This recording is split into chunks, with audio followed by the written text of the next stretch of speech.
Hello my dear students, welcome to केमकेलिवा। कैसे हैं बेटा आप सब लोग? ठीक है? सबकी पढ़ाई लिखाई ठीक चल रही है? चलो आगे की बात करते हैं। थर्मोडायनेमिक्स की बात चल रही है अभी, और लास्ट लेक्चर में वर्क डन पूरा हो चुका था और मैंने आपको हीट का डिस्कशन स्टार्ट करा दिया था। एक ब्रीफ रिव्यू दे देता हूं बेटा कि हीट में हम क्या क्या बातें डिस्कस कर रहे थे। लाइक हीट में तीन फॉर्मूले हैं आपके पास। एक फॉर्मूला है Q is equal to M S delta T, अगर स्पेसिफिक हीट दिया हुआ है। दूसरा फॉर्मूला है Q is equal to N C P delta T, अगर heat capacity at constant pressure दिया हुआ है। So this is heat at constant pressure. एक है heat at constant volume, it is N C V delta T. और एक और fourth formula मैंने आपको बताया था, कोई भी अगर फेज चेंज होता है, for any phase change, this is applicable for any phase change process, for any phase change process. तो वहां पर बेटा आप एम एस डेल्टा टी है, M N C delta T apply नहीं करेंगे, आप एम इंटू एल अप्लाई करेंगे, where L is latent heat. अब अलग अलग टाइप की लेटेंट हीट मैंने आपको बताई थी, वो डिपेंड करता है कि कौन सी प्रोसेस हो रही है। सॉलिडिफिकेशन की प्रोसेस है, कंडेंसेशन की प्रोसेस है, या वेपराइजेशन की प्रोसेस है, उन सब बातों पर डिपेंड करेगी। ठीक है? सो आज बेटा हमें इन सब के क्वेश्चंस लेते हुए चलने हैं। एक बात देख लें भाई, आप में से कौन कौन जो है आ चुके हैं। हाँ, क्रिश, सोनू, उद्यत, नैतिक, लीना, चंद्रकांत, पीयूष, शिवम, रोहित। ओके, ठीक है बेटा, गुड। सो चलो आगे की बातें की जाती हैं अब। सो इसमें क्वेश्चन स्टार्ट किए जाते हैं बेटा। अच्छा बेटा, कल डे टाइम में आप लोग मीन्स इवनिंग क्लास शुरू होने से पहले पहले तो मतलब ऐसा करना कि जितने भी आप लोग के डाउट्स हैं मुझे कल 3 बजे तक भेज देना आप लोग टेलीग्राम ग्रुप में। जिसने पहले भी लिखकर भेजे बेटा, क्या होता है ना, वो चैटिंग आगे बढ़ती रहती तो आपके मैसेज पीछे चले जाते हैं। वैसे मैं ट्राई करता हूँ, मैसेज डिलीट कर देता हूँ, बट स्टिल आप एक काम करना, जिसने जो जो डाउट्स मुझे भेजे थे बेटा एक बार फिर से भेज देना, और कल दोपहर 3 बजे तक आप लोग जो अपने अपने डाउट भेज दो मुझको। ठीक है? तो कल की क्लास में डाउट भी डिस्कस कर लेंगे और फिर इसको आगे भी कैरी कर लेंगे। चलो,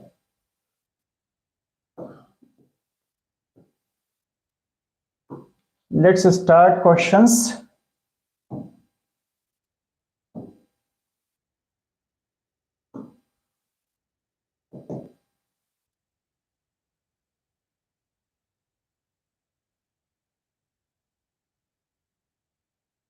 हीट एंड हीट कैपेसिटी का question. Okay, heat and heat capacity का क्वेश्चन। ठीक,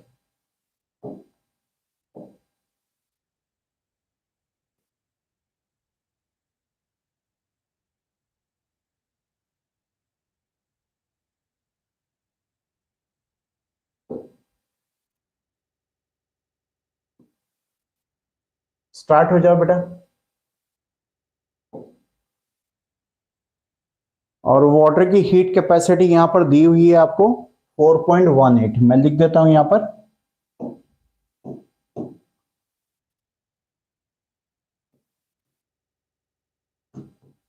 heat capacity for water, heat capacity for water, it is 4.18। 4.18 इसका यूनिट होगा बेटा जूल पर ग्राम पर डिग्री सेल्सियस, जूल पर ग्राम पर डिग्री सेल्सियस, ये यूनिट है इसका। तो चलो स्टार्ट हो जाए। वाटर का हीट कैपेसिटी याद रखो बेटा, आई थिंक लास्ट लेक्चर में भी मैं चलते चलते बता रहा था, कैलोरी में 1 होता है और जूल में 4.18। आपको पता है ना बेटा कैलोरी और जूल में रिलेशन क्या होता है? देखो देखो एक मिनट, जिसको कैलोरी और जूल में रिलेशन नहीं पता बेटा, जैसे कैलोरी को अगर 4.18 से मल्टीप्लाई कर दोगे तो जूल बन जाता है। अप्रोक्सीमेट 4.2 ले लेते हैं, कोई बात नहीं, कैलोरी को 4.18 से मल्टीप्लाई कर देते हैं तो जूल बन जाता है।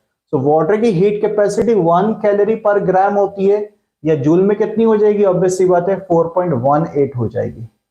तो चलो क्वेश्चन को कैरी करो बेटा। Swimming pool contains 10 to the power 5 liter water. How much energy is required to raise its temperature from 20 to 25 degree? So यहां पर बेटा एनर्जी मीन्स आपको हीट निकालना है। अब ठीक है, जिसने क्वेश्चन बनाया होगा उसको टेक्निकली नहीं पता होगा कि एनर्जी कुछ और चीज है, बट ठीक है, एनर्जी का ही फॉर्म हीट होता है बेसिकली। तो you need to find the heat required to raise its temperature from 20 degrees Celsius to 25 degrees Celsius.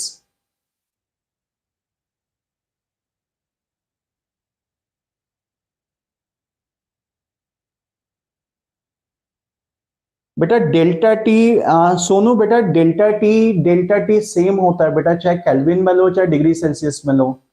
सो आप किसी में भी ले सकते हैं, डेल्टा टी की वैल्यू सेम आएगी। यस, सेम आएगी।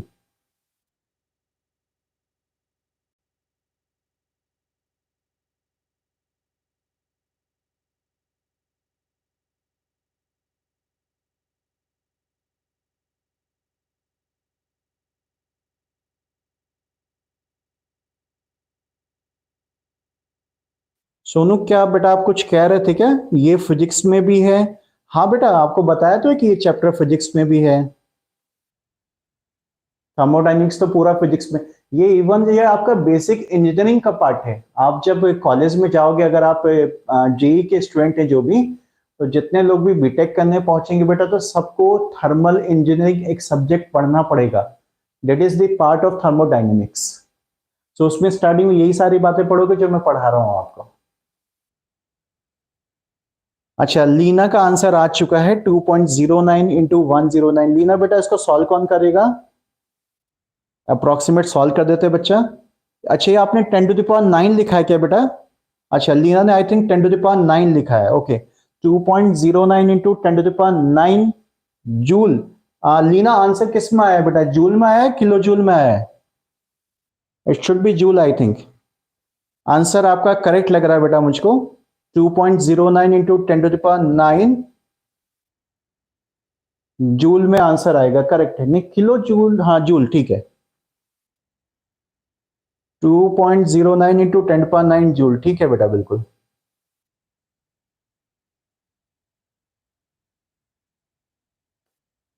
सोनू कह रहा है 20 किलो जूल। 20 किलो जूल नहीं बेटा, ज्यादा आ रहा है ना आंसर इससे।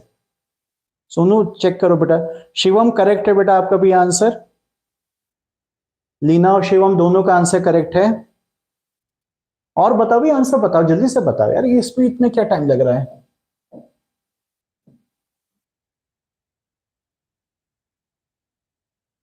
एम एस डेल्टा टी लगाना है। आप देख रहे हो कि जूल पर ग्राम वाला वैल्यू दिया हुआ, तो एम एस डेल्टा टी लगाना है बेटा, simple. Apply M S delta T. So heat is equal to, heat is equal to M S delta T. Mass कितना दिया है? 10 टू द पावर 5 लीटर दिया है ना बेटा। तो वाटर की डेंसिटी कितनी होती है यार? इतना तो पता होगा, वाटर की डेंसिटी 1 होती है। 1 लीटर मीन्स 1 किलोग्राम वाटर, या 1 millilitre means 1 gram water. Water की डेंसिटी 1 केजी पर लीटर होती है। तो ये 10 टू द पावर 5 किलोग्राम ही हो गया बेटा बेसिकली, इंटू एस 4.18। इसका यूनिट दिया है जूल पर ग्राम पर डिग्री सेल्सियस। थोड़ा यूनिट का खेल है बेटा, देखते हुए चलते हैं। और डेल्टा टी कितना हो रहा है? 20 टू 25 मीन्स 5 डिग्री का इंक्रीमेंट आ गया है। सो ये हीट प्रोवाइडेड है बेटा, ठीक है, हीट प्रोवाइडेड है आपका। सो इसको सॉल्व कर लो। ये तो कुछ भी नहीं है, ऐसा कुछ खास है ही नहीं बेटा, 5 से बस इसको मल्टीप्लाई करना। हाँ, ये चीज देख लो, ये किलोग्राम है बेटा और ये ग्राम है। सो दोनों को सेम यूनिट में ले आओ बेटा। जैसे किलोग्राम को ग्राम में चेंज कर लो, या इसे ग्राम को किलोग्राम में चेंज कर लो, जो आपको इजी लगे। आई थिंक ये ज्यादा इजी है। इसको बेटा 10 टू द पावर 3 से मल्टीप्लाई कर लो तो ग्राम में चेंज हो जाएगा।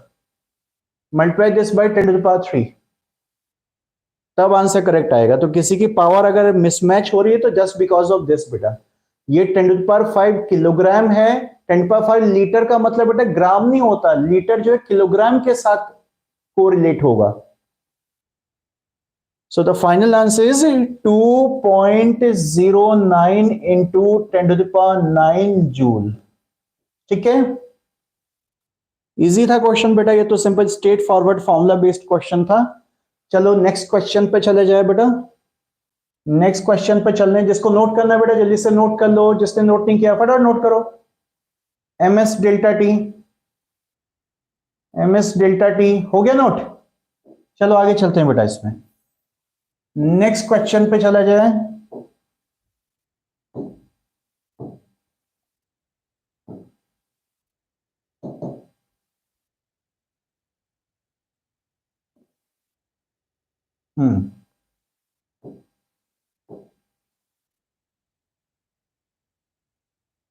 ये केमिस्ट्री के अंदर तो बेटा जो हीट का पोर्शन है ना, बहुत छोटा पोर्शन है, बहुत बड़ा नहीं है आपका, बहुत छोटा सा पोर्शन है हीट का पोर्शन। ये फिजिक्स में हीट बहुत ज्यादा आता है, क्योंकि फिजिक्स में तो चैप्टर का नाम ही हीट एंड थर्मोडायनेमिक्स है। हम लोग तो थर्मोडायनेमिक्स एंड थर्मोकेमिस्ट्री बोलते हैं। तो अभी कुछ टाइम के बाद मीन्स हो सकता है 2-3 क्लासेस के बाद पूरा थर्मोकेमिस्ट्री पे ट्रांसफर हो जाएंगे। चलो बेटा स्टार्ट हो जाओ, इसमें स्टार्ट हो जाओ, स्टार्ट हो जाओ बच्चा। 2 पार्ट हैं बेटा इसके। ये कैलकुलेट है, स्पेलिंग गलत हो रही है, ये ठीक है, हाँ ठीक है। Calculate the heat that must be supplied to raise temperature of 2 kilogram water from 25 degree Celsius to its boiling point at atmospheric pressure. वही क्वेश्चन है सिंपल। हीट कैपेसिटी की यूनिट देख के पहचान लो बेटा, कौन सी वाली हीट कैपेसिटी दी हुई है, स्पेसिफिक दी है या मोलर दी है, बता दो जल्दी से इसका आंसर भी बेटा। हाँ शिवम बेटा, वाटर की जो हीट कैपेसिटी होती है ना वो 4.18 होती है बेटा। स्पेसिफिक हीट कैपेसिटी जो है 4.18 जूल पर केल्विन पर ग्राम होती है बेटा। पर ग्राम याद रखना, पर किलोग्राम नहीं होती बेटा। एक किलोग्राम नहीं है, ये केल्विन का मार्क है स्टार्टिंग वाला, इसको मैं ठीक कर दूं। ये केल्विन ग्राम है, केल्विन अलग है और ग्राम अलग है बेटा। ये सो ये वाटर की हीट कैपेसिटी, या कैलोरी में अगर लेना हो बेटा तो कैलोरी में ये 1 हो जाती है, 1 कैलोरीज पर केल्विन पर ग्राम, ये चलती है आपकी। तो वाटर की हीट कैपेसिटी याद रखो, हीट कैपेसिटी भी वाटर की 1 होती है, डेंसिटी भी 1 होती है।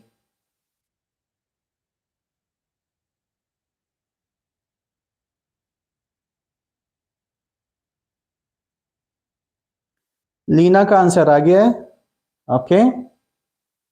6.28 into 10 to the power 2 kilo joule. हाँ ठीक है लीना, करेक्ट है बेटा, करेक्ट है, absolutely correct Leena. Go ahead बेटा for the second part. For the second part is how long will a 2 kilowatt heater, ये 2 किलोवाट है। किलोवाट समझते हो क्या होता है? अच्छा मैं नहीं बताऊंगा, पहले अपने आप सोचो क्या होता है किलोवाट को, कैसे समझ में आएगा आपका, मतलब कैसे कन्वर्ट करोगे इसको किलोवाट। हाँ नितिन बेटा कोई नहीं, शुरू हो जाओ बेटा, क्वेश्चन चलने बेटा अभी। नितिन सिर्फ क्वेश्चन स्टार्ट किए बेटा, अभी कुछ नहीं के, एक क्वेश्चन हो चुका है, दूसरा क्वेश्चन है, सिमिलर क्वेश्चन नहीं बेटा।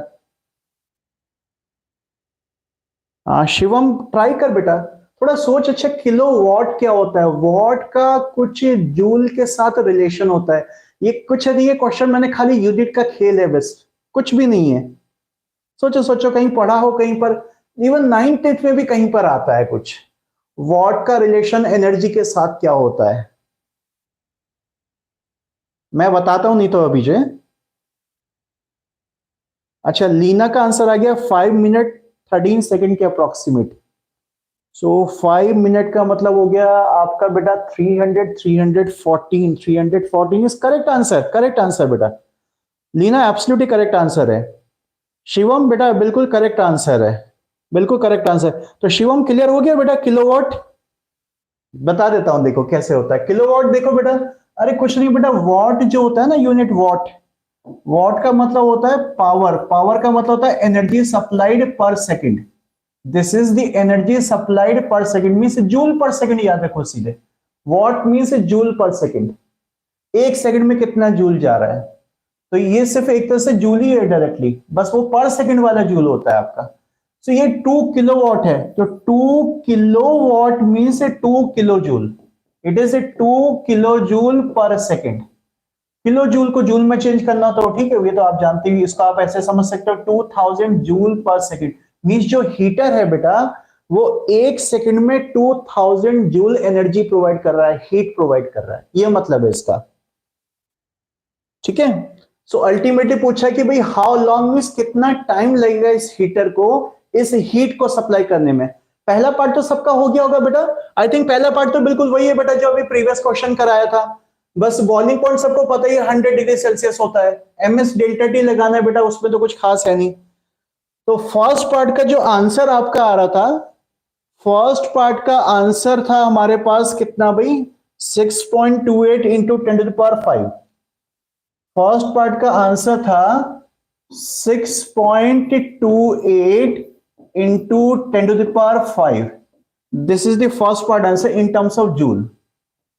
अब सेकेंड पार्ट में ये पूछ रहा है बेटा कि अगर एक हीटर लिया जाए जो कि 2000 जूल एनर्जी प्रोवाइड करता है 1 सेकेंड में, तो इतना एनर्जी प्रोवाइड करने में उसको कितना टाइम लगेगा, क्या करोगे? Total energy divided bye 1 second का एनर्जी। सिंपल सा कॉन्सेप्ट है, कुछ भी नहीं है इसमें। टोटल इतना एनर्जी है और 1 सेकेंड में इतना दे रहा है, तो टोटल एनर्जी को 1 सेकेंड की एनर्जी से डिवाइड कर दो, आपका टाइम निकल के आ जाएगा। सो टाइम कितना लगेगा, बी पार्ट निकालना है, तो time is equal to the total energy, I am marking this T, T means total energy divided by power. या पावर का मतलब सिंपल एनर्जी होता है बेटा, पावर कुछ चीज नहीं है, पावर मीन्स एनर्जी पर सेकेंड, ऐसे कुछ कॉम्प्लिकेटेड चीज नहीं होती पावर बेटा। सो टोटल एनर्जी को 1 सेकेंड में सप्लाई होने वाली एनर्जी से डिवाइड कर दोगे तो आपको पता चल जाएगा टोटल कितने सेकेंड लगेंगे इस एनर्जी को प्रोवाइड कराने में। डिवाइड कर दो इसको, देख लो कितना आंसर आ रहा है बेटा। आंसर लिख देता हूं मैं इसका, कुछ स्टूडेंट्स ने करेक्ट आंसर भेज दिया इसका। इसका आंसर 314 या 313 सेकेंड के अराउंड आ जाएगा बेटा ऐसे। इट्स आंसर इज अराउंड 313 या 314 सेकेंड के करीब आ जाएगा। ठीक है, किसी को कोई इश्यू है बेटा?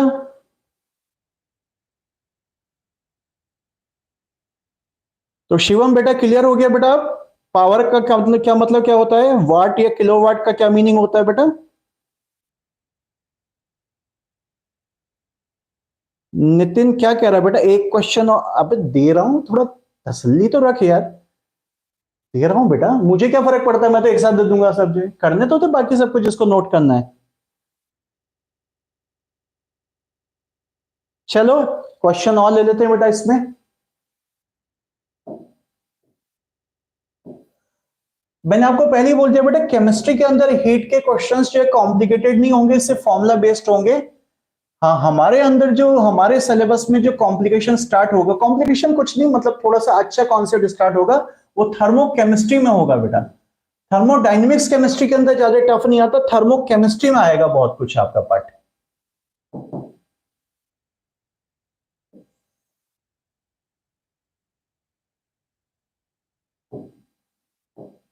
अभी एक चीज बेटा रह गई है, मुझे अब याद आया, आप लोगों ने भी रिमाइंड नहीं कराया, मुझे सीपी और सीवी का वैल्यू बताना है आप लोगों को बेटा। सीपी सीवी नहीं बताया था ना लास्ट लेक्चर में मैंने, सीपी और सीवी का वैल्यू अभी बताता हूं बेटा। क्वेश्चन पूरा कर लो, कोई बात नहीं, उसकी कहीं मेरे ख्याल से जरूरत होगी तो मैं बता दूंगा सीपी और सीवी का वैल्यू। चलो स्टार्ट हो जाओ। नितिन बेटा लो, आपके लिए क्वेश्चन आ चुका है।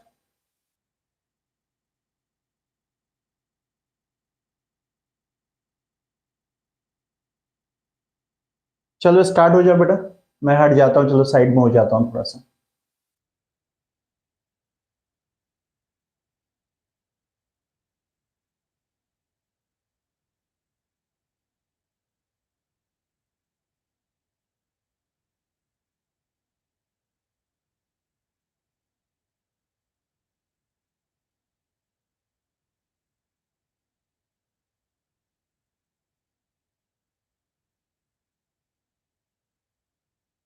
क्वेश्चन नोट करते हो ना बेटा? क्वेश्चन देखो, आप लोग नोट्स पूरे बनाया करो बेटा, नोट्स में कोई कमी नहीं रखनी है बेटा, क्योंकि जो खासकर अभी 11th में स्टूडेंट्स है बेटा, उनके तो आगे अभी 1.5 साल से ज्यादा बचा हुआ है बेटा, नोट्स उनको पूरा सही से रखने हैं। और जो अभी फिलहाल ठीक है 2023 में अपियर होने जा रहे हैं 12th के स्टूडेंट्स, उनको भी बेटा अपने नोट्स अगर सही से कैरी करने चाहिए। सो नोट्स प्रॉपर बनाओ, क्वेश्चंस पूरा नोट करते हुए चलो, कोई भी चीज स्किप मत करो, जैसे जैसे मैं लिखवाता हूं बेटा उसको पूरा नोट डाउन किया करो।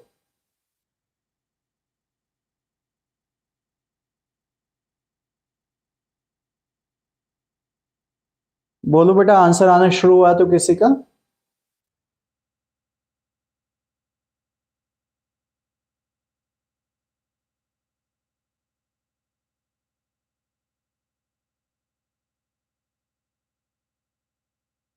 अच्छा, पीयूष का आंसर और लीना का आंसर आ गया है। 290 केल्विन कह रहे हैं ये। आंसर अभी बताता हूं इसका क्या करेक्ट आंसर आ रहा है, अभी आंसर नहीं बोलूंगा इसका मैं, बाकी का भी आंसर आ जाने दो। अच्छा, शिवम का आंसर भी ये आ गया, तब तो मेजोरिटी इस साइड में जा रही, तो ठीक है बेटा, आंसर करेक्ट है आप लोगों के। आंसर आंसर कितना आ रहा है इसमें बेटा? 290 केल्विन के अराउंड आंसर है। 290 तो स्टार्टिंग में था ना, तो 290.8, थोड़ा सा चेंज आ रहा है, बस माइन्यूट चेंज है। 290.8 या 290.9 ऐसा कुछ जा रहा है, जो भी जा रहा है ठीक है, वो सब करेक्ट है आपके। 290.8 के अराउंड आंसर आ रहा है केल्विन में बेटा।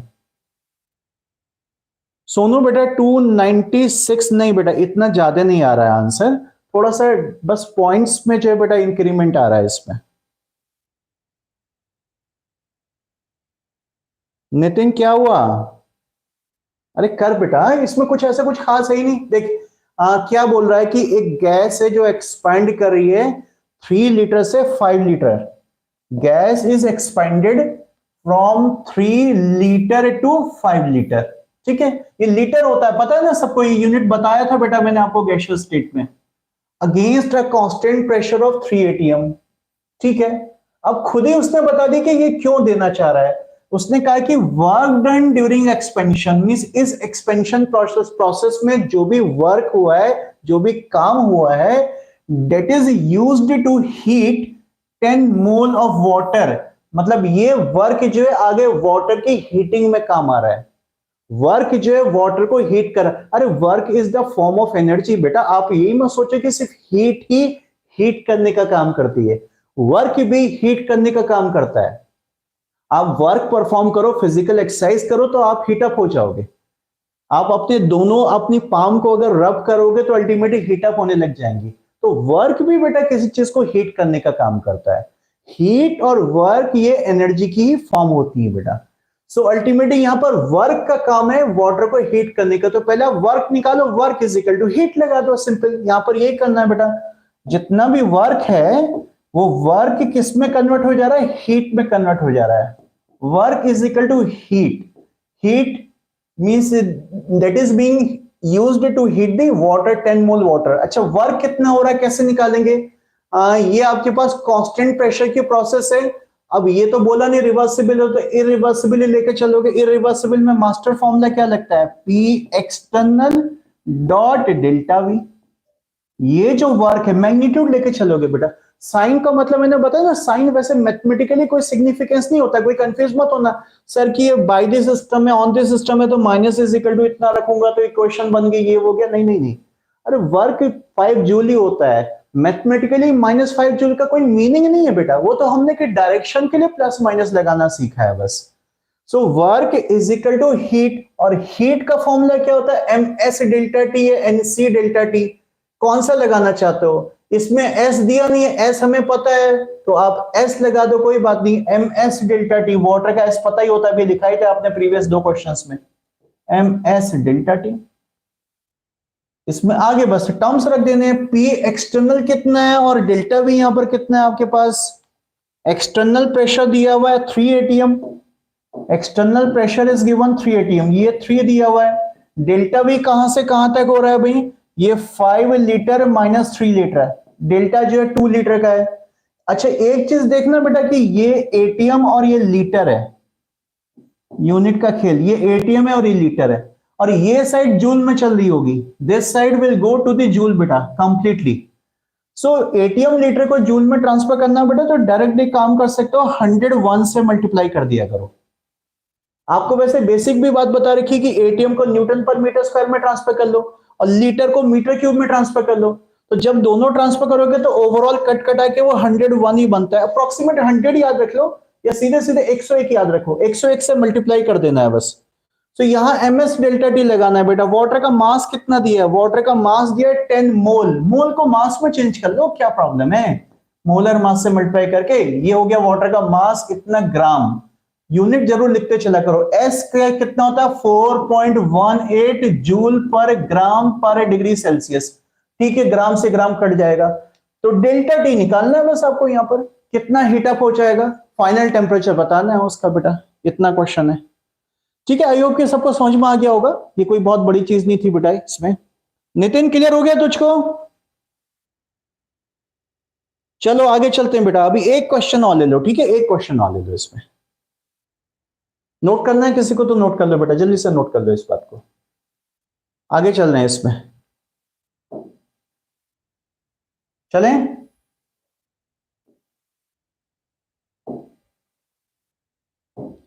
One more question, last question, फिर आगे का कॉन्सेप्ट देख के चलते हैं बेटा।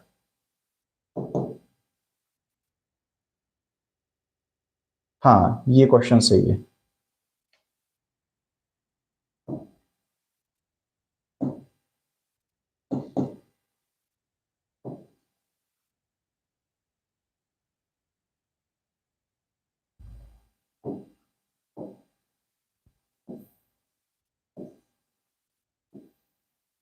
चलो स्टार्ट हो जाओ।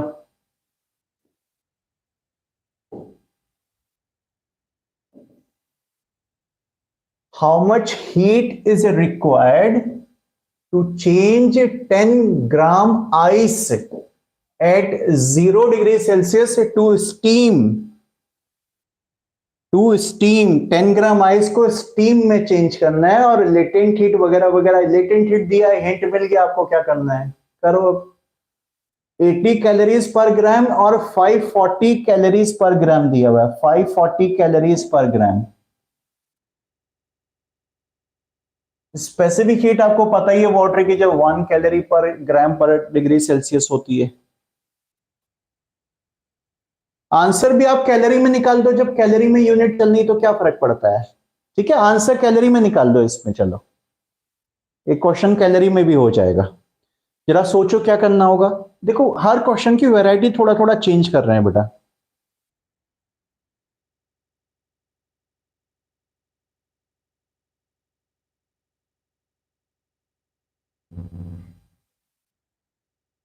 जीरो डिग्री सेल्सियस से आइस को हीट करते करते करते करते फाइनल स्टीम में ट्रांसफर करना है। सो इस पूरे प्रोसेस में कितना हीट सप्लाई होगा ये आपको बताना है।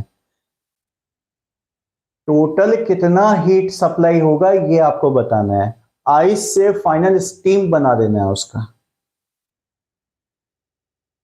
तो ये सोचो कि आप स्टेप बाय स्टेप कैसे प्रोसेस को कंप्लीट करोगे।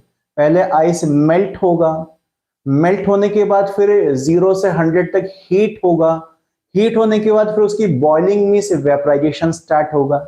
मैंने बता ही दिया आपको। अब करो, कैलकुलेट तो कर ही लो इसको। आंसर आने शुरू हो गए देखो। शिवम का आंसर 7200, लीना का आंसर 7200 कैलोरीज। कंप्लीट करेक्ट है बेटा, एब्सोल्युटली करेक्ट। वेरी गुड बेटा, वेरी गुड। हाँ बेटा शिवम बिल्कुल सही है। By breaking it into 3 reactions, come correct बेटा। 3 प्रोसेस में इसको ब्रेक डाउन करके पूरी प्रोसेस का आपको हीट निकाल लेना है। करेक्ट है बेटा।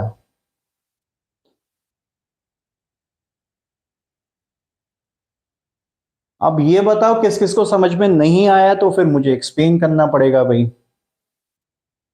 बोलो, कर लोगे सबके सब इसको?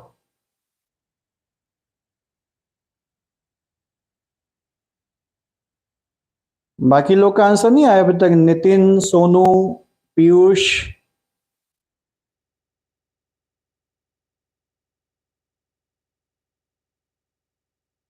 पीयूष का आंसर नहीं आया अभी। अच्छा चलो ठीक है, विदाउट वेस्टिंग टाइम बेटा चलो देखो इसमें कैसे किया जाएगा। देखो इसमें क्या होता है बेटा, पूरी प्रोसेस को समझो। आपके पास स्टार्टिंग में आइस है, आइस का टेम्परेचर है एग्जैक्टली 0 डिग्री सेल्सियस। आपको पता है कि 0 डिग्री सेल्सियस क्या है, इसको जैसे ही आप फर्दर कोई हीट प्रोवाइड कराएंगे सो ये मेल्ट होना शुरू हो जाएगी। 0 degree is the melting point as well as in opposite direction freezing point. तो ये मेल्ट होना शुरू हो जाएगी और ये सेम टेम्परेचर के वाटर में कन्वर्ट हो जाएगी। तो यहां पर अब ये लिक्विड वाटर में, वैसे तो सारा वाटर ही चल रहा है, स्पेशल मार्क कर देता हूं, लिक्विड वाटर 0 डिग्री सेल्सियस में कन्वर्ट हो जाएगी। ये सॉलिड वाटर है आइस और ये मेल्ट होके 0। तो इस प्रोसेस में जो हीट सप्लाई की है, suppose this heat is Q1 या Q फर्स्ट, कितना होगा कैसे निकालेंगे? अरे ये फेज चेंज की प्रोसेस है, चलो अभी बाद में बात करते हैं इस पर। आगे अभी और करो फर्दर, जब बेटा आप इस वाटर को हीट सप्लाई करेंगे तो अब ये हीट अप होना शुरू होगा। कब तक हीट होता रहेगा, टेम्परेचर बढ़ता रहेगा? जब तक इसका टेम्परेचर 100 डिग्री सेल्सियस नहीं पहुंच जाता। सो अब ये फाइनली जो है यही लिक्विड वाटर है आपका 100 डिग्री सेल्सियस तक पहुंच चुका है, 100 डिग्री सेल्सियस तक पहुंच चुका है। हाँ, अब 100 डिग्री के बाद बेटा अब जो भी हीट प्रोवाइड करोगे तो ये इसका टेम्परेचर बढ़ाने में काम नहीं आएगी, ये अब इसकी फिजिकल स्टेट बदल के इसको वेपराइज कराना शुरू कर देगी। तो नेक्स्ट एक और स्टेप लगेगा हीट करते समय इसको, और अल्टीमेटली ये करस्पॉन्डिंग वेपर्स में ट्रांसफर हो जाएगा, वाटर वेपर्स में ट्रांसफर हो जाएगा, जो कि वाटर वेपर का टेम्परेचर उतना ही होगा जितना करस्पॉन्डिंग लिक्विड का टेम्परेचर। आपको बताया था फेज चेंज के टाइम में बेटा टेम्परेचर चेंज नहीं होता है। सो ये सेकंड प्रोसेस है जिसमें सपोज सेकंड हीट सप्लाई हुई है, और ये थर्ड प्रोसेस सपोज इसमें थर्ड हीट सप्लाई हुई है। सो टोटल आपने 3 स्टेप में हीट सप्लाई कर दी, first step, second step, third step. अब ये फर्स्ट स्टेप फेज चेंज का है, तो ये Q1 कैसे निकलेगा?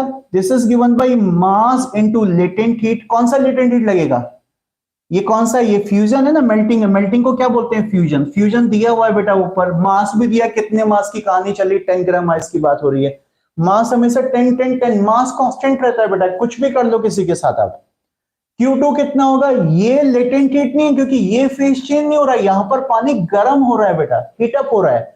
तो यहां पर आपका नॉर्मल फॉर्मूला यूज होगा MS डेल्टा टी, जिंदाबाद, MS डेल्टा टी। सारी हीट बेटा देखो, हीट का भी साइन होता है, जो देने वाली हीट होती है प्लस और जो हमको मिलने वाली हीट होती है माइनस। मींस सिस्टम हीट बाहर लूज करेगा माइनस, सिस्टम को जो हीट गेन होगी प्लस।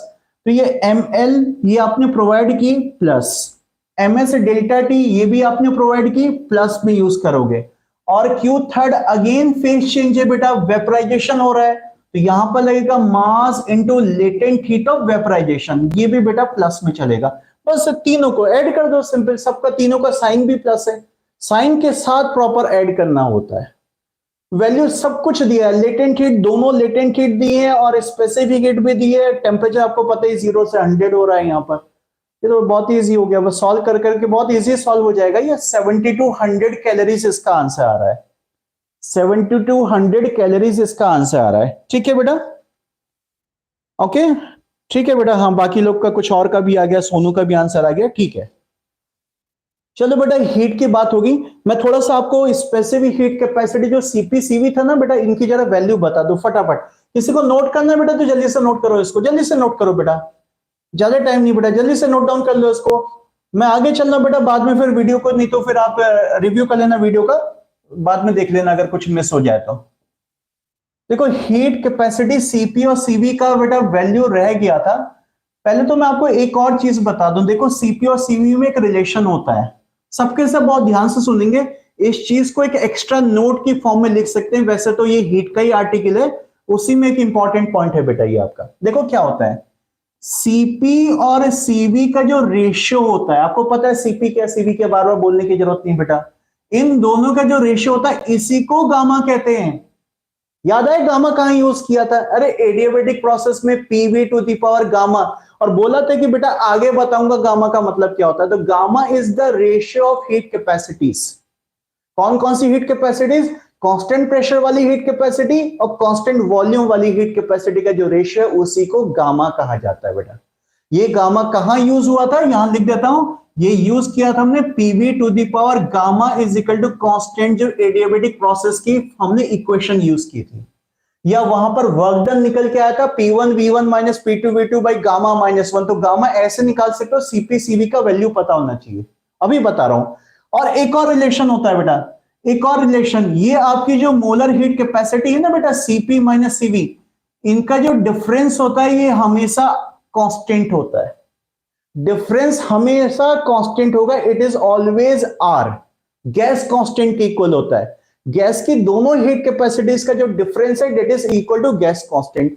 जरा ये दोनों बातें बेटा फटाफट नोट डाउन करो, इसको और इसको नोट किया बेटा। चाहे तो इन दोनों को सॉल्व करके आप सीपी और सीवी का वैल्यू गामा और आर के टर्म में भी निकाल सकते हो, ऐसा भी चलता है, कोई बात नहीं, वो तो सिंपल सी बात है। मैं दूसरे तरीके से अब इनकी वैल्यू लिखने जा रहा हूं बेटा, सीवी और सीपी की वैल्यू नोट हो गया होगा, आई थिंक सबका हो गया नोट भाई। आगे चलना बेटा, इसमें देखो हम 3 टाइप की गैस की बात करेंगे और उन तीनों गैस के लिए जो है 2-2 टाइप की हीट कैपेसिटीज की बात हो रही है। यहां पर सीपी की बात हो रही है और सीवी की बात हो रही है और फाइनल गामा की बात करेंगे। पहले वाले कॉलम में लेके चलते हैं mono atomic gas. First column थोड़ा छोटा हो गया, इसको बड़ा कर लेता हूं। First column is mono atomic gas, mono atomic gas.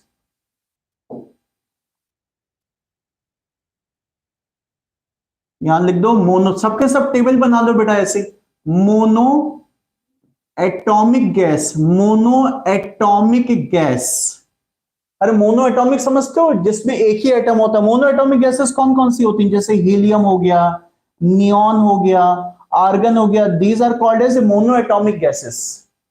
अच्छा, दूसरे कॉलम में वैल्यूज लिखेंगे किसके लिए, डाई एटॉमिक गैसेस के लिए, di atomic gases, di atomic. And the last column for the poly atomic, means जब 2 से ज्यादा एटम किसी गैस के मॉलिक्यूल में होते हैं। डाई एटॉमिक एग्जाम्पल जैसे O2 हो गया, ऑक्सीजन O2 होता है, नाइट्रोजन हो गया, N2 हो गया आपके पास। ये जितनी गैस होती हैं ऐसी आपके पास बेटा O2 हो गया, N2 हो गया, ये सारी के सारे डाई एटॉमिक की कैटेगरी में आ गई। या HCl गैस होगी, जरूरी नहीं एक ही जैसा एटम हो, डिसिमिलर एटम्स भी हो सकते हैं। हाइड्रोजन क्लोराइड गैस, अरे हाइड्रोजन क्लोराइड सोल्यूशन फॉर्म में भी होता है, गैस फॉर्म में भी होता है। पॉली एटॉमिक जिसमें 2 से ज्यादा होते हैं, 2 से ज्यादा किसमें होते हैं, जैसे आपका O3 ओजोन गैस होती है, या अमोनिया NH3 गैस होती है, ऐसे जितनी भी गैसेस होती हैं वो पॉली एटॉमिक गैसेस होती हैं बेटा। इन गैसेस के लिए सीपी और सीवी का वैल्यू जो है एक्चुअली में अपने कॉलम के अकॉर्डिंग या अपनी कैटेगरी के अकॉर्डिंग फिक्स होता है। यानी हीलियम का जो सीपी सीवी होगा वही नियॉन का होगा, या O2 का जो सीपी सीवी होगा वही N2 का होगा, या O3 का जो सीपी सीवी होगा वही NH3 पे एप्लीकेबल होगा। अच्छा, यहीं पर मैं एक बात बता दूं, फिजिक्स में थोड़ा सा चेंज करके चलते हैं वो लोग, हम केमिस्ट्री में उतना चेंज नहीं करते, हम जो है सेम लेते हुए चलते हैं। फिजिक्स में लास्ट कॉलम में वो 2 पार्ट बताएंगे आपको, लास्ट कॉलम के, कि पॉली एटॉमिक गैस भी 2 टाइप की होती है। बट केमिस्ट्री के अंदर बेटा हम सारी पॉली एटॉमिक गैस को एक जैसा मानते हुए चलते हैं, क्योंकि आपको पता है कि हमारे सिलेबस में हीट उतना डीप में नहीं है। तो अब मुझे वो फिजिक्स पूरा नहीं पढ़ाना है बेटा, तो मैं तो केमिस्ट्री के अकॉर्डिंग ही चल रहा हूं यहां पर। मोनो एटॉमिक गैस के लिए सीवी का वैल्यू, आई थिंक पहले कॉलम में मुझे सीवी लिखना चाहिए था, कोई बात नहीं। सीवी का वैल्यू कितना होता है, सीवी इज 3/2R। पहले सीवी याद रखो बेटा, CV is 3/2R। Die atomic के लिए होता है 5/2R और पॉली एटॉमिक के लिए होता है 6/2R। ये फ्लो में याद रहेगा, 6/2R का मतलब 3 हो गया, मैंने उसको 6/2 जानबूझ के लिखा याद करने के लिए। 3/2, 5/2, 6/2, 3, 5, 6 ये रिलेशन चलता है। ये सीवी बता रहा हूं मैं, अगर आपने अगर ये नहीं लिखा तो ऊपर सीवी लिख लो, नीचे सीपी लिख लो, क्योंकि सीपी अब निकाल लो, बस सीवी याद रखो, बस ये याद रखो। सीपी कैसे निकालोगे, अरे फॉर्मूला बताए ना भी, CP minus CV is equal to R. तो सीपी इज इक्वल टू हो जाएगा, ये इधर चले गया बेटा, R plus CV, means CV में आर ऐड कर दो। तो सीपी का रट्टा लगाने की जरूरत नहीं, बस सीवी में आर ऐड कर दो। देखो कितना होगा, जल्दी से देखो, इसमें प्लस आर करो तो ये बन जाएगा 5/2 आर। इसमें R ऐड करोगे तो 5 + 2 7 मीन्स ये बन जाएगा 7/2 R, और इसमें R ऐड करोगे 3R में एक R ऐड और हो गया तो ये बन जाएगा 4R। नोट करो बेटा सबके सब, नोट करो सबके सब बेटा जो है, ठीक है। सीवी और सीपी, सीबी याद रखना बेटा, सीपी निकाल लेना क्योंकि ज्यादा चीजों पर रट्टा नहीं लग सकता। सीवी 3/2 5/2 6/2 ऐसे याद रखो आप जो। अब इनका गामा लिख लो, गामा तो लिख सकते हो अपने आप, लिख लो जल्दी से गामा। गामा क्या होता है? CP by CV. तो सीपी बाई सीवी करोगे तो 2 से 2 कैंसिल हो जाएगा, ये तो आ जाएगा आपका 5/3, आर से आर भी कैंसिल हो जाएगा। मींस कोई मोनो एटॉमिक गैस का क्वेश्चन आता है बेटा और आपको गामा की जरूरत है तो उसका गामा 5/3 होता है। डायटोमिक का कितना बनेगा अभी? ये 7/5 बन जाएगा, डिवाइड कर लो, आर से आर कैंसिल हो गया, 2 से 2 कैंसिल हो गया। और पॉलीएटॉमिक में कितना बन जाएगा? ये 4 और ये 3, तो ये 4/3 बन गया।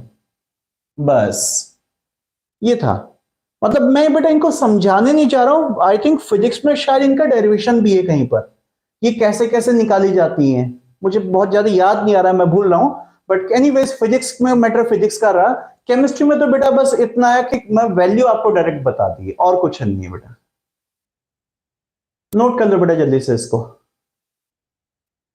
तो कभी भी क्वेश्चन आए ना तो बस ये देख लेना कौन सी टाइप की गैस है। जैसे उन्होंने ऑक्सीजन गैस के लिए कोई क्वेश्चन दिया है, एडियाबेटिक प्रोसेस हो रही, वर्क डन निकाला और गामा नहीं लिखा है, तो ऑक्सीजन किस कैटेगरी में आता है? ये है आपके पास।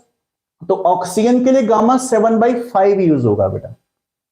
या उस पर अगर हीट निकालने को आ गया तो सीपी का वैल्यू पता है आपको, सीवी का वैल्यू पता है, आप अकॉर्डिंगली हीट का फॉर्मूला अप्लाई कर सकते हो। तो जरूरी नहीं बेटा कि क्वेश्चन में सारे कांस्टेंट दिए हो, जिनका वैल्यू पहले से पता होता है ना, तो जो आपके टेस्ट पेपर बनाते हैं वो आपसे एक्सपेक्ट करते हैं कि आपको ये वैल्यू पता होनी चाहिए पहले से। नोट कर लिया बेटा सबने? आगे चलना बेटा आज हम लोग को। हाँ ठीक है बेटा नितिन, ओके ओके ठीक है बेटा, नोट कर लो बेटा। पीयूष अरे पीयूष कितनी बड़ी बात पूछ रहा है बेटा, कुछ तो शर्म कर बच्चे। आर पूछ रहा है, अभी तो पूछेगा सर पी क्या होता है, वी क्या होता है, टी क्या होता है, बताओ। आर क्या गैस कांस्टेंट, मैंने शायद खुद से मुंह से भी बोला भी था ऊपर, CP minus CV is equal to gas constant R. क्या बेटा कैसी कैसी बात पूछने, अपने ऊपर शर्म आ रही कि मेरे बच्चे ऐसा ऐसा काम कर रहे हैं, बताओ। चलो कोई बात नहीं, कंफ्यूज हो जाता है। पीयूष क्या कह रहा है बेटा, NH4Cl के लिए कौन सा सर? NH4Cl बेटा, NH4Cl तो गैस कहां से आ गया तेरा? ये अमोनियम क्लोराइड, ये तो आपका जो सॉलिड कंडीशन में होता है, ये कहां से लिया है भाई? तो अब तो कुछ भी सोचने लगता है, यही तो तेरे साथ परेशानी है बेटा, मतलब एकदम कहीं की बात कहीं पहुंचा देगा। हम बात कर रहे हैं कि एयर में ऐसा होता है, तो पूछेगा सर अच्छा ये बता कि ये फैन क्यों नहीं चल रहा है। ऐसा नहीं किया कर बेटा, गैसेस ये हैं नॉर्मल, जो गैसेस होंगी उन्हीं पे बेस्ड क्वेश्चन आएगा। ये क्वेश्चन बनाने वाले भी इतने पागल नहीं है कि कुछ भी फालतू फालतू चीजें दे दें। अगर कुछ ऐसा फालतू चीज आएगा ना बेटा तो गामा का वैल्यू दे देंगे वो आपको, जिसका हम प्रिडिक्ट नहीं कर सकते वो दे देंगे। यानी इसमें कोई आपसे इतना एक्सपेक्ट नहीं करेगा कि नहीं दुनिया में जितनी चीजें होती हैं, जितने सब्सटेंसेस होते हैं, उन सबका गामा आपको पता होना चाहिए। ये तो मैंने कुछ कैटेगरी बता दी, इसमें अगर ठीक है क्वेश्चन सॉल्व हो रहा है तो ठीक है बेटा, और नहीं तो वैल्यू आपको दिया होगा, उसकी चिंता मत करो तुम इतना। शिवम सही बोल रहा है, पीयूष कंफ्यूज है कि आर गैस कांस्टेंट है रिवर्स कांस्टेंट है। अरे पीयूष ऐसी हालत हो रही है तेरी, अब तू कंफ्यूज होने लग गया बेटा। चलो कोई बात नहीं, ठीक है, एनीवेज जोक था, कोई प्रॉब्लम नहीं, ठीक है बेटा, ठीक है, नो प्रॉब्लम। कंफ्यूजन हो जाता है, पूछ लेना चाहिए, बट बेटा आई थिंक मैंने ही खुद बोला था अभी कि गैस कांस्टेंट। चलो आगे चलना है बेटा, अब इसमें मुझे थोड़ा आगे का टॉपिक बताना है। अब हीट का टॉपिक जो है, हीट कैपेसिटी का टॉपिक यहीं पर क्लोज करो। देखो हीट और वर्क दोनों की बातें हो चुकी, हमने स्टार्ट किया था वर्क से और उसके बाद हीट की बात हो चुकी। अब इन दोनों को कंबाइन करेंगे। आपको जैसे पता है कि these are the form of energy, ये एनर्जी के दो बच्चे हैं, एनर्जी की फॉर्म्स हैं, बट एनर्जी स्टेट वेरिएबल होता है और ये दोनों के दोनों पाथ वेरिएबल्स होते हैं बेटा। सो अब मेन जो टर्म है एनर्जी, उसकी बात करते हैं। एनर्जी को बेटा जनरली कहा जाता है इस चैप्टर में internal energy. Energy means system के अंदर कितनी energy, that is called as internal energy. तो क्या लिख रहा हूं भाई, कोई बात नहीं, internal energy, internal energy. So all if you keep heading बेटा इंटरनल एनर्जी, सबके सब हेडिंग लिखेंगे इंटरनल एनर्जी। इसको बेटा कुछ बुक में ई से रिप्रेजेंट कर देते हैं, ई फॉर एनर्जी। अच्छा, कुछ बुक वाले यू से भी रिप्रेजेंट कर देते हैं, कोई प्रॉब्लम नहीं, दोनों सिंबल्स ठीक है, उससे कोई फर्क नहीं पड़ता। फिजिक्स में शायद यू से चलता है, और मुझे भी यू की आदत है क्योंकि इंजीनियरिंग कॉलेज में भी यू ही लेते हुए चलते थे हम इसको, बट आई थिंक केमिस्ट्री की बुक में खाली ई लिख दिया है। दोनों चलेंगे, नो प्रॉब्लम, ये सिंबल्स हैं इसके। इंटरनल एनर्जी, अब देखो इंटरनल एनर्जी क्या होता है, आप सबके सब ध्यान दो, कोई मैसेज नहीं, कुछ नहीं बेटा, सबके सब फोकस करो यहां पर। इंटरनल एनर्जी का मतलब बेटा कि सिस्टम की टोटल उसके अंदर कितनी एनर्जी है, टोटल एनर्जी कंटेंट। यानी ये क्या चीज है बेटा, देखो इसका मतलब है कि this is summation of all forms of energy, जितनी भी एनर्जी की फॉर्म्स होती है उन सब का ये टोटल है। अभी कौन कौन सी एनर्जी होती है, काइनेटिक एनर्जी, पोटेंशियल एनर्जी। आपको तो सिर्फ दो ही एनर्जी पता है, बट ऐसा नहीं बेटा कि दो ही एनर्जी होती है, बहुत सारी एनर्जीज होती है, बहुत सारी, जैसे kinetic, potential, rotational energy, vibrational energy, nuclear energy, अलाना फलाना एनर्जी, मेरे घर की एनर्जी, आपके घर की एनर्जी, फालतू फालतू एनर्जी, बहुत सारी एनर्जीज होती हैं। इलेक्ट्रॉनिक एनर्जी, ज्योग्राफिकल एनर्जी, बहुत सारी एनर्जीज होती हैं जिसको हम डिफाइन भी नहीं कर सकते। तो नेचुरली बेटा ये टर्म अपने आप में बहुत कॉम्प्लिकेटेड टर्म है, बहुत कॉम्प्लिकेटेड टर्म है। तो इसकी एब्सोल्यूट वैल्यू आज तक कोई नहीं निकाल पाया। अगर कोई पूछे कि भाई इसमें टोटल कितनी एनर्जी है, नहीं बता सकते। हाँ, हम ये बता सकते हैं कि अगर कोई सिस्टम एक प्रोसेस को फॉलो करेगा, जैसे सपोज करो कि ये स्टेट नंबर 1 है सिस्टम का, और यहां पर इसकी जो एनर्जी है सपोज E1 है, इंटरनल एनर्जी, ये सिस्टम जो है दूसरे स्टेट में ट्रांसफर होकर यहां पर पहुंच गया सेकंड स्टेट में, और यहां पर इंटरनल एनर्जी E सेकंड है। तो इस प्रोसेस में इसमें चेंज कितना आया, means change means E second minus E first, ये चीज किसी तरीके से पता लगाई जा सकती है। बट आप ये सोचे कि एब्सोल्यूट फर्स्ट पॉइंट पे कितनी एनर्जी थी सिस्टम की, या सेकंड पॉइंट पे कितनी एनर्जी है, या थर्ड पॉइंट पे कितनी एनर्जी है, बेटा absolute value of energy can't be predicted because it is a quite complicated term, quite complex term. इसके अंदर बहुत बहुत टाइप की एनर्जी है जिनका सबका कैलकुलेशन पॉसिबल नहीं होता। हमने भी आज तक जाते क्या सीखा है, काइनेटिक एनर्जी निकाल लेते हैं, जैसे पोटेंशियल एनर्जी निकाल लेते हैं, हो सकता है मे बी कि रोटेशनल एनर्जी वगैरह निकालना भी सीखा हो फिजिक्स वगैरह में, पता नहीं, मुझे याद नहीं आ रहा बेटा।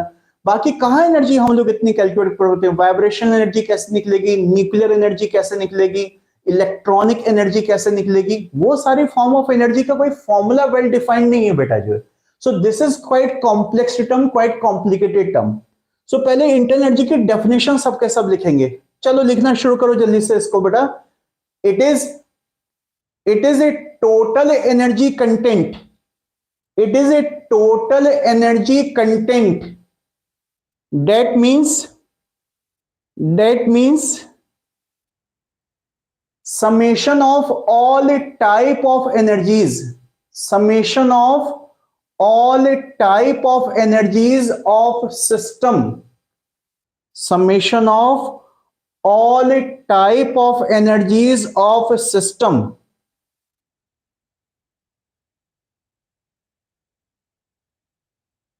summation of all type of energies of system means अगर हम इसको बनाए तो बेटा ये क्या चीज हो गया कि internal energy is equal to kinetic energy plus potential energy plus rotational energy, rotational से शॉर्ट में कुछ भी लिखना है, rotational energy plus vibrational energy, जैसे मॉलिक्यूल वाइब्रेट भी करते हैं ना बेटा, आपको पता है मॉलिक्यूल ऐसे वाइब्रेट भी करते रहते हैं, इधर उधर नाचते दौड़ते रहते हैं, रोटेट भी करते रहते हैं, सब कुछ होता है बेटा उसमें। So vibration energy, nuclear energy, atom, भाई एटम के अंदर न्यूक्लियस है, इलेक्ट्रॉन्स है, तो न्यूक्लियर एनर्जी वगैरह भी होती है, न्यूक्लियर एनर्जी, या आप कुछ और एनर्जी वगैरह वगैरह, मतलब no need to mention the every kind of energies, बस खाली ऐसी फॉर एग्जांपल कुछ लिख दो। लिखो जल्दी से ये लाइन बेटा, E is equal to this पूरा।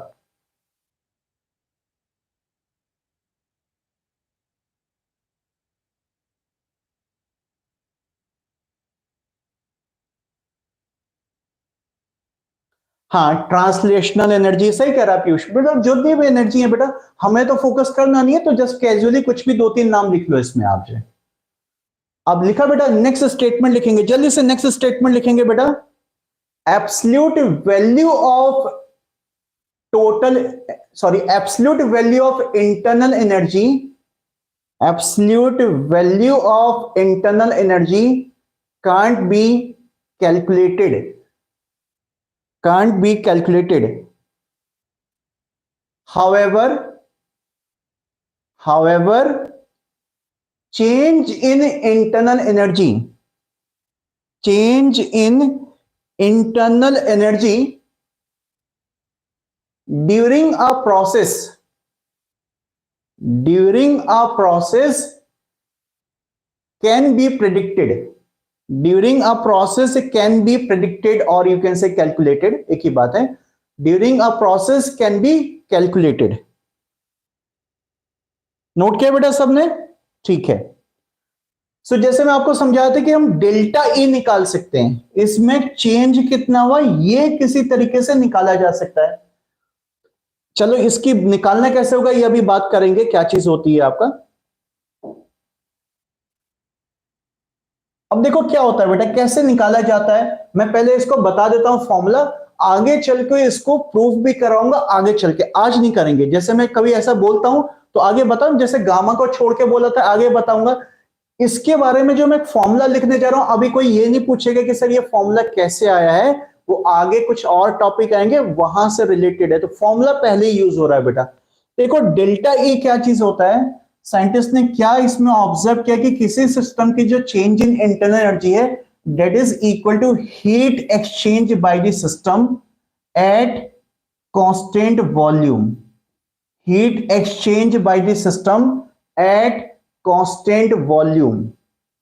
ये लिखेंगे सबके सब, पहले स्टेटमेंट लिख लो बेटा, change in internal energy, change in internal energy is equal to heat exchanged by the system, heat exchanged by the system at constant volume। ये बाय चांस बेटा कांस्टेंट वॉल्यूम की जो हीट है उसके इक्वल बन के आती है। कांस्टेंट वॉल्यूम वाली हीट, मैं ये नहीं कह रहा हूं कि सारी हीट जो है इंटरनल एनर्जी में चेंज जाती है, कांस्टेंट वॉल्यूम वाली हीट जो है वो 100% डेल्टा ई के इक्वल होती है। आपको बोल दिया, इसको प्रूफ बाद में करूंगा बेटा। और आप सभी को पता है बेटा कि क्यूवी का फॉर्मूला क्या होता है, तो क्यूवी का फॉर्मूला होता है एनसीवी डेल्टा टी। ये अभी हीट का टॉपिक चल ही रहा था हमारा, तो जल्दी से बेटा डेल्टा ई का फाइनल फॉर्मूला क्या आ गया, लिख लो, इसको नोट डाउन करते चलो बेटा, एनसीवी डेल्टा टी। तो इंटरनल एनर्जी में अगर चेंज निकालने को कहीं पर आ जाए बेटा तो you can apply the formula NCV delta T. हाँ अहमद बेटा क्या पूछ रहे हैं आप, that means internal energy is a state function. हाँ बेटा ये तो वेरी फर्स्ट लेक्चर में डिस्कस हुआ था, आप हो सकता है शायद बेटा आज फर्स्ट टाइम आ रहे हैं, तो हमने वेरी फर्स्ट लेक्चर में बेटा डिस्कस किया था कि स्टेट वेरिएबल्स क्या होते हैं, पाथ वेरिएबल्स क्या होते हैं। आप बेटा पुराने वीडियो जाके देख लेना एक बार, वो रिकॉर्डेड फॉर्म में पड़े हुए हैं यहाँ पर यूट्यूब चैनल पर, तो आपको आइडिया लग जाएगा। ये पहले डिस्कस हो चुका है बेटा कि एनर्जी जो है स्टेट फंक्शन है, बट एनर्जी के जो दो फॉर्म है वर्क एंड हीट, ये पाथ फंक्शंस होते हैं बेटा। तो किसी को फिर से लिखना तो एक बार फिर से लिख लो, कोई बात नहीं, जैसे इसने अच्छी बात है, चलो इसने एक बार फिर से बोल दिया, फिर से नोट डाउन कर लो इस बात को बेटा।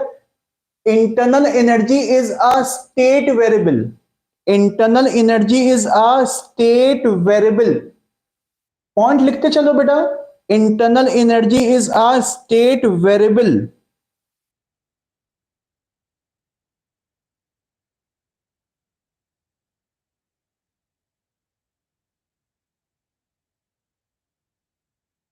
State variable. अब सीधी सीधी बात ये बेटा, हीट और वर्क को छोड़ दो तो बाकी सब स्टेट वेरिएबल्स ही होते हैं।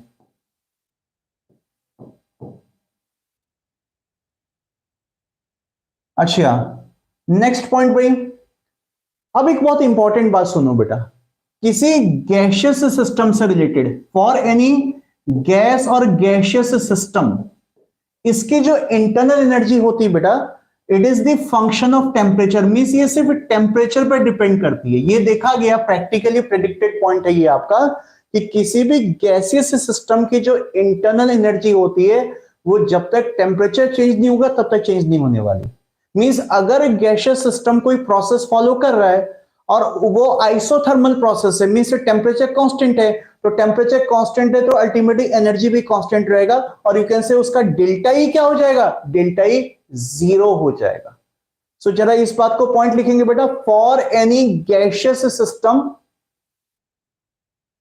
For any gaseous system internal energy depends upon, internal energy depends upon temperature only, depends upon temperature only.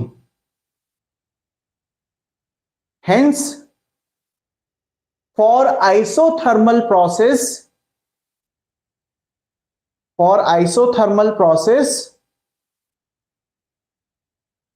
comma delta E is equal to zero, delta E is equal to zero.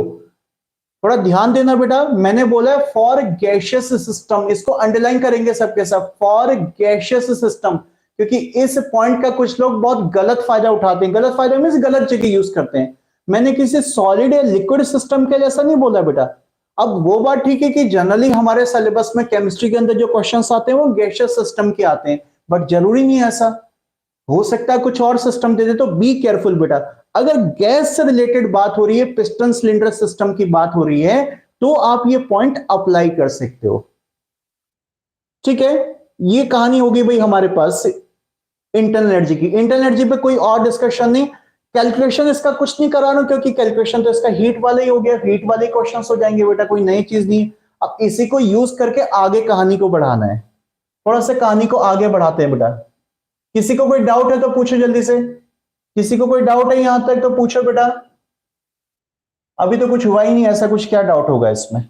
अब देखो बेटा, हमारे पास तीन चीजें हो चुकी हैं, हमने वर्क की बात कर ली, हीट की बात कर ली, और यहां पर अभी इंटरनल एनर्जी की बात कर रही। आपको पता है कि ये जो दो चीजें, ये एनर्जी की दो फॉर्म है, ठीक है। अब जरा इन तीनों में हम रिलेशन निकालने जा रहे हैं। That relation is called as first law of thermodynamics. So सबके सब मेंशन करेंगे इस हेडिंग को बेटा, फर्स्ट लॉ ऑफ थर्मोडायनेमिक्स। अब मेन थोड़ा थर्मोडायनेमिक्स स्टार्ट हो रहा है भाई यहां से, thermodynamics, first law of thermodynamics. All if you put the heading बेटा, फर्स्ट लॉ ऑफ थर्मोडायनेमिक्स। क्या होता है फर्स्ट लॉ ऑफ थर्मोडायनेमिक्स बेटा? हाँ शिवम, कुछ क्वेश्चन पूछने चाह रहे हो बेटा? हाँ पूछो बेटा, क्या क्वेश्चन पूछने जा रहे हो? मैंने अभी देखा आपका मैसेज बेटा, बोलो क्या पूछने चाह रहे हो बेटा आप? चलो पूछ लो, कोई बात नहीं, टाइम भी ज्यादा नहीं बचा, आप क्वेश्चन पूछो, क्या पूछने चाह रहे हैं बेटा? किसी के दिमाग में कुछ भी बात आ रही बेटा पूछ लो, कोई बात नहीं। जैसे अहमद ने बोला था capacity to do work is energy, हाँ बेटा उसी टाइप की चीज है ये आपकी, जो है वर्क को करने की जो कैपेसिटी होती है, या हीट को ट्रांसफर करने की जो कैपेसिटी होती है, एक तरीके से वही सारी चीजें जो एनर्जी की फॉर्म में स्टोर हो जाता है। बट ऑलवेज ये ट्रू नहीं होता, मतलब वर्क और हीट दोनों मिलकर एनर्जी को तैयार करते हैं। हाँ शिवम क्या कह रहा है बेटा, क्वेश्चन कर दीजिए सर। ये कह रहा था इंटरनल एनर्जी का बेटा, इंटरनल एनर्जी तो बेटा वो हीट का ही क्वेश्चन हो जाएगा, एनसीवी। अभी हम क्वेश्चन करेंगे तीनों को मिलाकर एक साथ, इसलिए मैं थोड़ा सा फास्ट चल रहा था बेटा। अभी फर्स्ट लॉ करके उसके बाद तीनों के एक साथ फिर से क्वेश्चन आने वाले हैं बेटा, कंबाइंड फॉर्म में क्वेश्चन। तो इंडिविजुअल इंटरनल एनर्जी का क्वेश्चन अभी कुछ न्यूमेरिकल ऐसा कुछ है ही नहीं बेटा, मैं एनसीवी डेल्टा टी लगाना वही क्वेश्चन, हीट का ही क्वेश्चन रिपीट हो जाएगा बेटा, ठीक है। सो मैं थोड़ा सा उसको, इसलिए मैं अननेसेसरी टाइम नहीं वेस्ट करना चाह रहा था उस पर। तो ओके, मैं फर्स्ट लॉ की बात कर रहा था बेटा, कि फर्स्ट लॉ ऑफ थर्मोडायनेमिक्स से कुछ आइडिया है? देखो क्या होता है, खैर अब ज्यादा टाइम नहीं बचा, मैं जस्ट एक चीज मेंशन करता हूं बेटा, कि ये जो लॉ है बेसिकली ये एनर्जी कंजर्वेशन लॉ है। This is energy conservation law, energy conservation law. Energy conservation concept क्या कहता है बेटा? एनर्जी कंजर्वेशन कहता है कि भाई टोटल एनर्जी कंजर्व्ड है, सिस्टम कुछ भी काम कर रहा है, सराउंडिंग कुछ भी काम कर रहा है, लेकिन इस पूरे यूनिवर्स की जो एनर्जी है वो हमेशा कांस्टेंट रहेगी। यूनिवर्स की एनर्जी में कोई भी चेंज नहीं हो रहा। जब से यूनिवर्स बना है और जब तक फाइनली चलता रहेगा यूनिवर्स, तब तक यूनिवर्स की एनर्जी में कोई चेंज नहीं होगा। इस टॉपिक के बाद मैं बहुत इंटरेस्टिंग टॉपिक आपको बताने वाला हूं, मतलब यहां से बड़े इंटरेस्टिंग टॉपिक स्टार्ट होने वाले हैं बेटा। कई सारी देखना साइंटिस्ट कैसे यूनिवर्स को एक्सप्लेन करते हैं, कैसे बताते हैं कि यूनिवर्स का क्या क्या हाल हो रहा है और कब ये यूनिवर्स बस्ट होने वाला है। ये सारी बातों के लिए आपको वेट करना पड़ेगा आगे की कुछ क्लासेस के लिए। बेटा आज टाइम हो गया पूरा, कोई बात नहीं, जस्ट आप ये मेंशन कर लो कि this is energy conservation law. Statement लिख लो इसके अंदर, this is energy conservation law. बाकी इससे रिलेटेड जो भी बातें आगे कैरी करूंगा बेटा, कल की क्लास में कैरी करेंगे।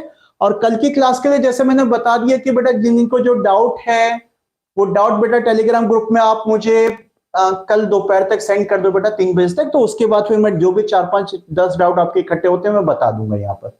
उसके बाद टॉपिक को आगे कैरी किया जाएगा। क्लास आपका यूट्यूब पे ही होगा कल का भी क्लास बेटा, ठीक है। और जितने भी नए स्टूडेंट्स आए बेटा, नए स्टूडेंट सबके लिए बेटा मैसेज ये कि बेटा आप सब लोग टेलीग्राम ग्रुप को ज्वाइन कर लो। टेलीग्राम ग्रुप का लिंक आपको मेरे यूट्यूब चैनल पे मिल जाएगा, बहुत इजीली मिल जाएगा बेटा। उसके होम पेज पे जाना, वहां पर वेलकम टू कैम कैलिबा लिखा हुआ है, उसको क्लिक करना, अल्टीमेटली फिर स्क्रॉल डाउन करना पेज को, वहीं पर लिंक आपको मिल जाएगा बेटा। सो ग्रुप में ना सारी इंफॉर्मेशन हम लोग शेयर करते रहते हैं, सारा कम्युनिकेशन कंटिन्यू रहता है बेटा उसमें। सो ठीक है बेटा, चलो आज की क्लास यही कंक्लूड करता हूं बेटा। Thank you, God bless you.